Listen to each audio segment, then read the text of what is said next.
దేవుడు అంటున్నాడు, నీ ఇంటిని స్థిరపరుస్తాను, నీ ఇంటిని కట్టేస్తాను. నువ్వు నా ఇంటిని కట్టాలని ఆశపడ్డావు కదా, 1000 తరాల ఆశీర్వాదం ఎట్లుంటుందో దావీదా నీ ద్వారా ప్రపంచాన్ని చూపిస్తా. దావీదు మనసులో ఇంకా ప్రాణం కొట్టుకుంటుంది, ప్రభా నువ్వు నా ఇల్లు కడతానంటున్నావు, నేను అది ఎక్స్పెక్ట్ చేయలేదు, అడగలేదు కూడా. హూ అమాయ్, నేను ఎవరయ్యా అసలు, నేను ఎంతటి వాడిని? నిజంగా దేవుని మీద పిచ్చి పెట్టుకున్నాడు, ఏమి ఎక్స్పెక్ట్ చేయట్లేదండి, ఏం ఆశించట్లేదండి. నాకు ఇది చేస్తే నీకు ఇది చేస్తాను, నువ్వు అది చేస్తే ఇది చేస్తా.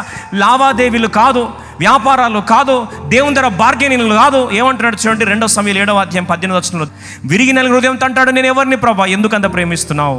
నేను నిన్ను ప్రేమిస్తే అర్థం ఉంది, నువ్వు నన్ను ప్రేమించడానికి నేను ఏం చేశాను నీకు అర్థం ఉంది ప్రభా. గొర్రెల కొట్టంలో ఉండాల్సిన నేను, గొర్రెల కాపలు ఉండాల్సిన నేను ఈరోజు ఇంత పెద్ద దేశానికి నన్ను రాజుగా స్థిరపరచడమే కాదు, తరతరాలు నీ ఇంటిని నేనేం చేస్తాను, కడతానంటున్నావు ప్రభా. దావీదు పక్కన ఖచ్చితంగా క్యాప్షన్ లాగా ఏం రావాలంటే, దేవుని కృప ఆయన వెంటాడుతూనే ఉంటుందంట, వెంటాడుతూనే ఉంటాయి. ఎందుకండి? ఆయన దేవుని ఏం చేశాడు, ప్రేమించాడు.